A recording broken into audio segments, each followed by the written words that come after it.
Boa noite, queridos irmãos, encarnados e desencarnados. Boa noite a vocês que nos acompanham pelas redes sociais. Vamos dar início ao nosso Evangelho Híbrido do Centro Espírita Allan Kardec, aqui de Balneário Gaivota.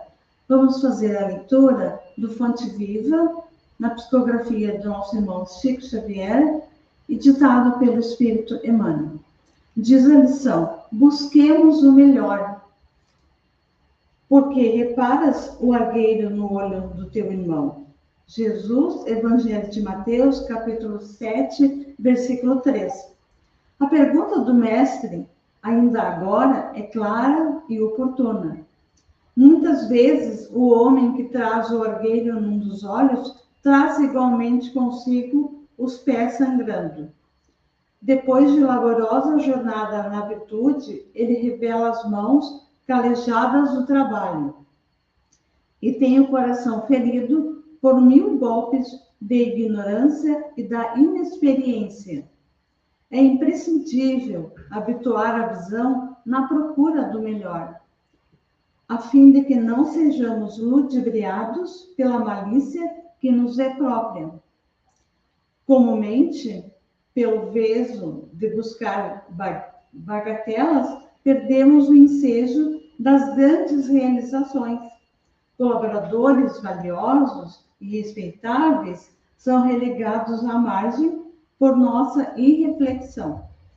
Em muitas circunstâncias, simplesmente porque são portadores de leves defeitos ou de sombras insignificantes do pretérito, que o movimento em serviço poderia sanar ou dissipar. Pequenos nódulos na madeira não impedem a obra do artífice, e certos trechos empedrados no campo não conseguem frustrar o esforço do lavrador na produção da semente nobre. Aproveitamos o irmão da boa vontade na plantação do bem, olvidando as nuvens que lhe cercam a vida. Que seria de nós se Jesus não nos desculpasse os erros e as defecções de cada dia? E se esperamos alcançar a nossa melhoria, contando com a benemerência do Senhor, por que negar ao próximo a confiança no futuro? Consagramos-nos à tarefa que o Senhor nos reservou, na edificação do bem e da luz, e estejamos convictos de que, assim agindo, o argueiro que incomoda o olho do vizinho, tanto quanto a trave que nos obscurece o olhar, se desfarão espontaneamente, restituindo-nos a felicidade e o equilíbrio por meio da incessante renovação. Que assim seja.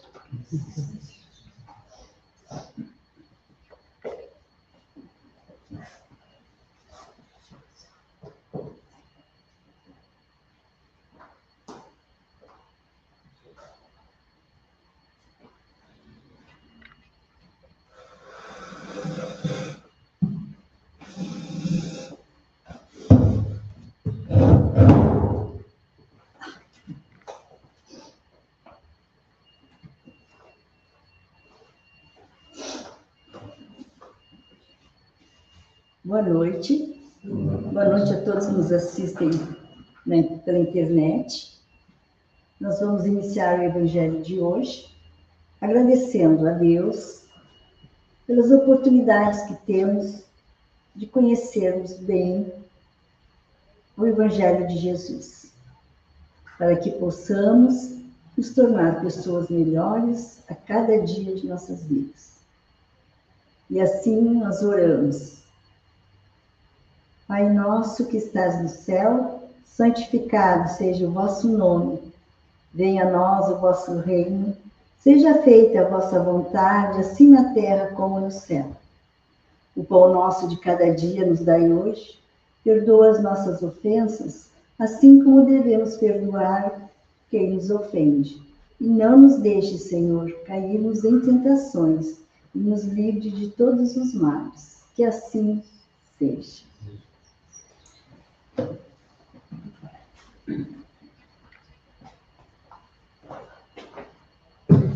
Boa noite, minhas irmãs, boa noite, meus irmãos aqui presentes, também aquelas e aqueles que nos assistem pelas redes sociais. Nós continuamos o estudo do Evangelho no capítulo 13, que a vossa mão esquerda não saiba o que dá a vossa mão direita, ou vice-versa. Que a vossa mão é assim mesmo. O título da lição de hoje e também do próximo domingo, que é um tema bastante amplo, né? É a caridade material e a caridade moral. Os dois tipos de caridade. Antes de falarmos sobre uma e sobre outra, vamos falar de ambas as caridades, iniciando que lá no Livro dos Espíritos, quando fala das leis morais, no capítulo 7º, uma das leis morais que fala é a lei da sociedade. Lei da sociedade. Fala que nós somos seres sociais, nós fomos criados para viver em sociedade, porque nós precisamos evoluir. Nós reencarnamos para evoluir. E alguém consegue se imaginar evoluir sozinho? Bem bom. Desde o nascimento, como é que vai, né? Nascer sozinho não tem como, né? Até pode nascer sozinho, mas e depois? Né? O teu primeiro alimento, tu já depende da tua mãe, né? Então, inevitavelmente, nós somos seres sociais, inevitavelmente nós precisamos viver em sociedade para poder evoluir. Não tem outro jeito. Bueno, se não tem outro jeito da gente viver, que não seja em sociedade, de que maneira nós vamos viver? Como? Né? Um ambiente propício para a nossa evolução é um ambiente de amor, é um ambiente de paz, um ambiente de harmonia, um ambiente de solidariedade, fraternidade, enfim, um ambiente que possa nos proporcionar as condições para a nossa evolução. Porque, do contrário, um ambiente de ódio, de guerra, de rancor, enfim, de todas as outras coisas ruins, não proporciona a nossa evolução. Né? Faz com que nós estacionemos, porque a gente vai viver naquele embate ali e não vamos conseguir evoluir. Então, esse ambiente, né, primeiro que eu falei, é o ambiente que vai nos proporcionar a nossa evolução. E nessa convivência, neste ambiente, nessa convivência com os outros, que eu falei inicialmente que é necessário, as nossas relações com os outros, elas necessariamente têm que ser boas. Elas têm que estar na direção da caridade. Senão, a gente vai ficar patinando e vai ter uma experiência muito terrível de reencarnação. Né? No livro Roteiro do Emmanuel, na lição 16, ele tem o título de Evangelho e Caridade.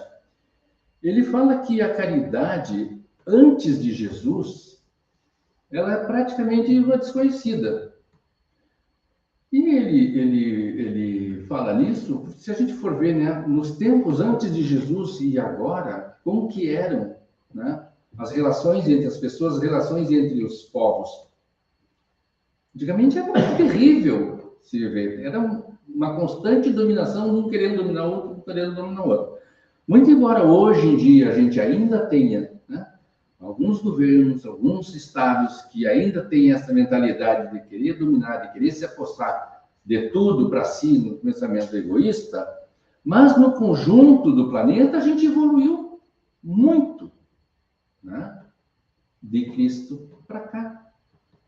E o que Jesus Cristo tem a ver com isso, com esse crescimento, com essa evolução do planeta? Tudo. Tudo. Porque a caridade, a partir de Jesus, ela passa a ser praticamente entendida como uma obrigação nossa, se nós quisermos construir esse ambiente de evolução, este mundo passível de nós habitarmos num convívio harmonioso, num convívio, né, onde as nossas relações possam contribuir para o nosso crescimento coletivo, porque nós somos seres coletivos. Então,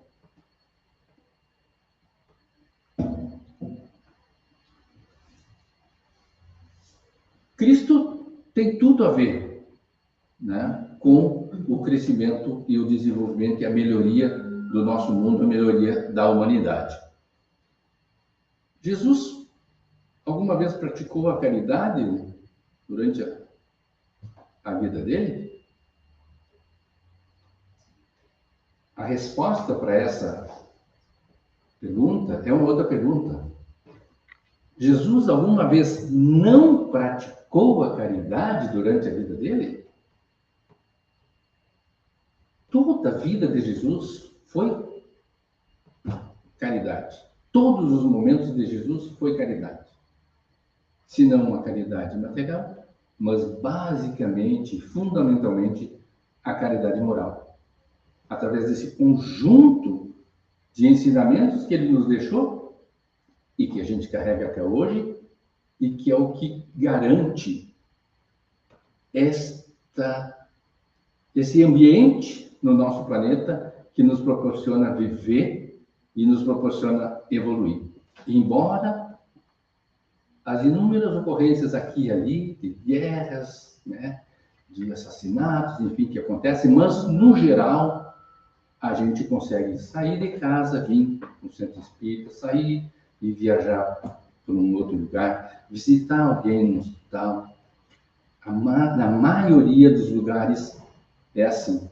Os lugares onde tem conflito, onde tu não consegue fazer isso, graças a Deus, são poucos e com a nossa melhoria, que vai garantir depois a melhoria do planeta, em breve nem isso vai ter. Então, a caridade material e a caridade moral. A caridade material é aquilo que tu dá, aquilo que tu oferece materialmente que vai ajudar uma necessidade material da pessoa. Ela, por vezes, pode ser mais fácil de fazer, tu precisa ter alguma coisa, né, ou adquirir alguma coisa, que a gente passa a ter para doar essa coisa, ou estas coisas, enfim, no sentido material das coisas. É o que a gente consegue enxergar, às vezes, com mais transparência, a caridade material. Já a caridade moral, o que tu doa, o que tu dá, não é matéria, não é alimento, não é casa, não é, sei lá, internação, coisas materiais. É no campo moral, é no campo espiritual, no campo do desenvolvimento intelectual da pessoa. E como que tu faz isso? Eu já falei aqui umas outras vezes que as formas da gente praticar o bem, da gente fazer a caridade, elas são infinitas. Né? Infinitas. A gente vai passar semana aqui listando formas de fazer a caridade. Né? Mas elas podem ser umas coisas mais simples. Num olhar. A gente pode fazer a caridade num olhar? Caridade moral? Pode. Né?